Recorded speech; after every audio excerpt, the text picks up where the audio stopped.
Hey, what's going on? You know who it is. You know what it is. All right, you guys. So, Michael Benson, if I'm not mistaken, reports.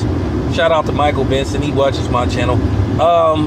It appears that Dmitry Bivol has backed out of potential negotiations with Arthur Beterbiev. He basically saying that the money isn't right. Basically, he doesn't like the money that's being offered to him to basically get in there with Arthur Beterbiev and fight for undisputed. Now, unfortunately, the sanctioning body can't make or mandatory that he fight Arthur Beterbiev because, well, they could, but then they won't, because a lot of people remember what happened with Adonis Stevenson and Sergey Kovalov, where they basically tried to do something similar to that, make them fight, and basically negotiations fell apart. So I don't know, this thing with Dmitry Bivol, to me, some people may look at it as hesitation, as an excuse. You know, as fans and consumers, the people that buy the tickets and go to the fights and watch the fights on TV, sometimes that comes across as a cop-out. Like, what type of money is Bivol requesting? Because sometimes you hear people say, well, it's an issue with money. You have to ask yourself, when you look at Dmitry Bivol, he isn't a guy that like sells out, 20,000 seat arenas. So he isn't where Tank is, and people like Floyd and Canelo and those type of people who were basically averaging 15, 16, 17,000 people for events.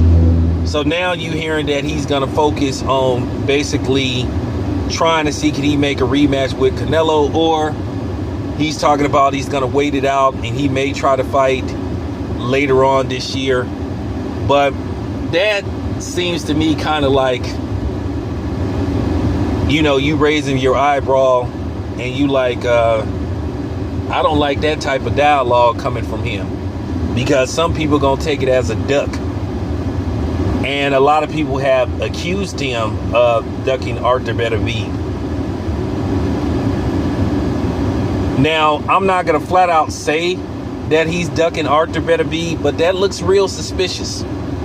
At the end of the day, the fans sometimes, to a certain degree, we don't want to hear this stuff about money and all this kind of stuff to a certain degree, because the best should be fighting the best. Because at the end of the day, yes, we're not in the ring actually fighting and taking punches for a living, but at the same time, you did sign up for this when you decided to become a professional boxer. So as a dude who covers this stuff, who goes to fights and covers boxing as a live beat reporter, sometimes you just get to the point to where the frustration kicks in, and it's just like, okay, you don't want to hear this kind of stuff because you want to see these type of fights happen. Arthur Beterbiev has 3 belts. He's 1 belt away from becoming undisputed. Dmitry Bivol is 3 belts away from becoming undisputed, but he can win those additional 3 belts in one night. So it just comes across a little bit as, looking at the Dmitry Bivol, it comes across as excuse making, and some people gonna see it as an excuse not to get in the ring with Arthur Beterbiev. But then again, a lot of people are not looking forward to fight Arthur Beterbiev due to the fact that this dude has knocked out pretty much everybody he's fought, and he brutalizes people. A lot of people are never the same after they get in the ring with Arthur Beterbiev. But we want to see this. It's a fight that the fans deserve and we should get. And to a certain degree, we're just tired of hearing this stuff about money, and for this fight to happen, this got to make sense, that got to make sense. After all, for the most part, the fans are paying your salary. Now, when I see Bob, I'm going to try to set up an interview with him, and I'm going to try to ask Bob what's it going to take to make this fight happen. But the fans deserve this fight, and we should get this fight this year.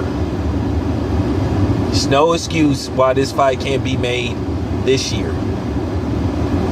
Dimitri Bivol went up and started campaigning at light heavyweight.